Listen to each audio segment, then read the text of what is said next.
Welcome to Invictus Motors, Invictus Porsche. I've got this Porsche 911. This is the 2016 991.2, and this is having a service. And this service that we're doing here, I mean, in the trade, we're talking cost of filter. This is an OEM filter from Porsche, and these are anywhere from, you know, £6 to £10. Depending, you can order the same filter from Eurocar Parts, from GSF, or from Porsche, depending on where you order it from. Also in the box, you get this as well, so it's always worth renewing this as well. And if you're wondering where the filter on this generation 911 is placed, it's basically just putting this in service mode, removing these fans, and the oil filter is directly over there. Very, very easy to access. Just in terms of parts, 10 quid for the parts. Then we use the Shell oil. These are again OEM recommended engine oil, or you can use the Mobile One OW40, but either is okay. These engine oils, they cost anywhere, depending on where you buy from, whether you buy it with a discount or not from any of these suppliers, they cost anywhere from £6 to £8 per litre. Let's just say worst case scenario, £10 per litre.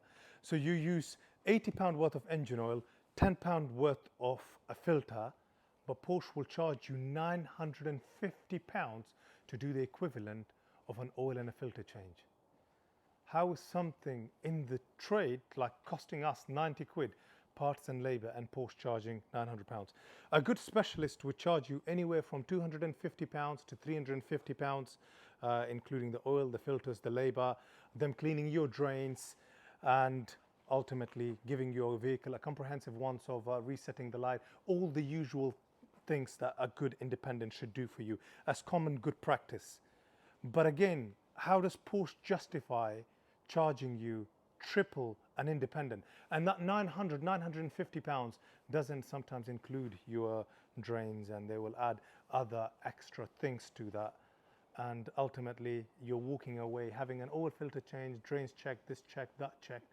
We don't even really know after spending £1,000 plus if they've actually done it, because far too often I've taken these cars apart and I find things haven't been done. And a good practice with your oil filter to do is to actually ask a main dealer or an independent to also give you all bits, is to actually go through your oil filter and see if there's any metal debris, anything alongside, you know, issues, you know, that your engine might have, or metal shavings, etc. You'll find it here. Also, you know if a filter is incredibly old, where it's like creasing up and breaking up, and that way you know they've used a crappy filter. This one's got a good, nice filter. It's in pretty good, decent nick. I'm going to quickly just clean my hands. This is now the filter, the cabin filter, cabin pollen filter, that is actually placed on the front inside. I'll quickly take you to it. And again, another thing, far too often you remove this tray, which is the battery cover, and you can quickly see the state of that filter. This is what's come out of the vehicle, and this is what's gone in. And your drain plugs are here as well, so they can be nicely cleaned up. And you've got another 4 drain points at the back as well. This is a 911 that's also having front and rear brake pads. I mean, all in terms of parts, labor, I mean, we're probably spending less than £300 doing all the brakes, filters, and everything you can imagine. But if Porsche were doing those brake pads front and rear for you, they'll be charging you another £1,500 for that, for parts that are costing £200, less than £150 in some instances. Again, it depends if you're going with branded or unbranded brakes. And then the spark plugs. To access the spark plugs, you remove the rear bumper, the intercoolers, remove the coil packs, and this is where your spark plugs are. Yes, it involves 3 hours worth of labor, but Porsche will normally quote you £1,300 to do a spark plug on a 991.2. And far too often, somebody would have been invoiced for it, but Porsche wouldn't have done it.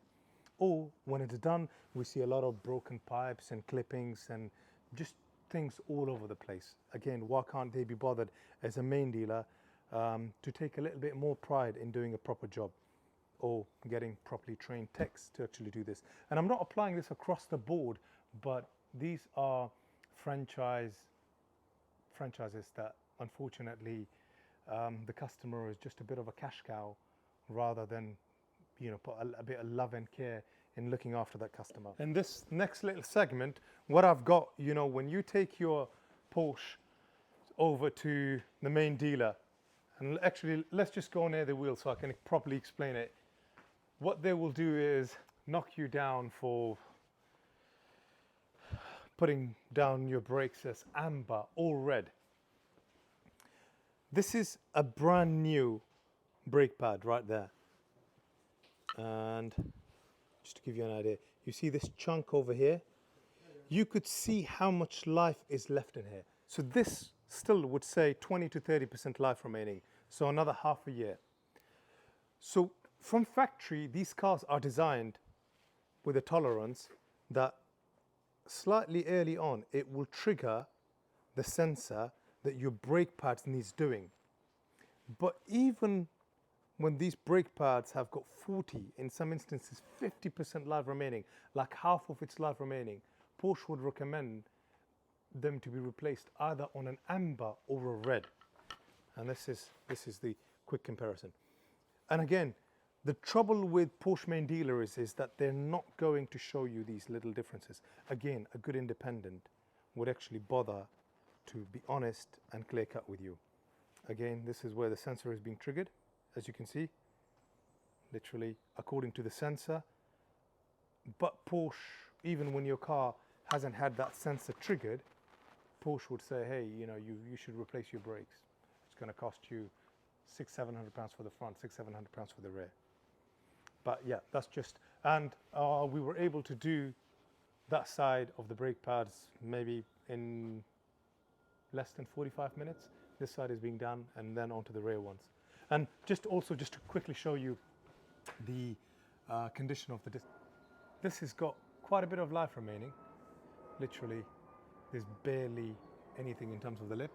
And just show it from the inside as well, because a lot of these places, especially the main dealers, would say that the brake is pitted or scored, so the rear of the disc is pitted or scored. But as you can see, it's in pretty good nick, right here. So they don't need to be done. The discs don't need to be done. It's just the pads. They're low. We've got a warning light there saying front brake pads or brake pad needs to be done, and we're doing them.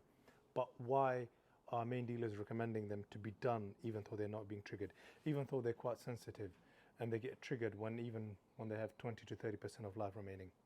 And let me just show you what it's actually costing me on the invoice for the brake pads. So the front brake pads, total, the pair for the front are £128.84. The rear brake pads are £45.63. How does these main dealers justify charging you an absolutely extortionate price? And these are the condition of the brake pads that we've removed.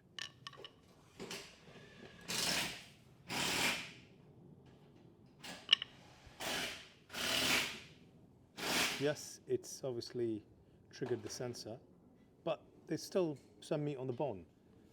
Of course, as it's triggered and it's saying that it needs to be done, it should be then done, but it doesn't justify you spending in the thousands on just doing your brake pads at a main dealer.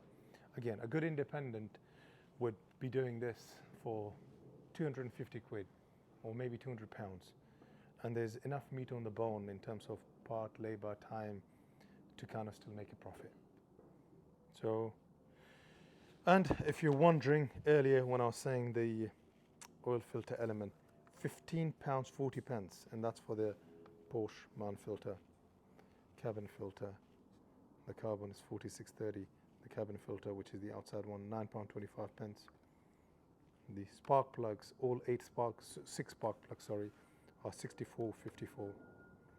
Whereas Porsche are charging for the spark plugs £1,300 for labour and parts, and the air filter £38.35, which is behind the bumper. But that's just to kind of give you an idea that it's absolutely extortionate. And I'm doing these videos because now I've got my workshop. I'm able to talk to you guys about it, share what I think about all these things. And we should be more vigilant, us feeding into these big systems, because if we don't query it, they will just continue with these bad practices. So if you are given like a level of a service and certain things seem and sound questionable, then follow through with it and make sure that you do get the service that you do deserve to get. So thank you for watching the video. I think I want to wrap up this video so far in what I've done. And this is us doing brake pads, front, rear, oil filter change, the outside cabin filter replacement. And let me know what your experiences are servicing cars, whether it be at an independent or at the main dealer, and what kind of money are you paying and why are you paying that money. And like I said, spark plugs, £1,300 is extortionate. Front brake pads, £800 to £1,000. In some instances, I've seen bills of £1,500. It's extortionate, where they're costing £45 for both sides of the rear and 128 quid for the front. Like charging 10 times, 15 times, I think these margins are not really justifiable. So I really would like to know, what you guys think, what your experiences are, and I really appreciate you guys watching the video.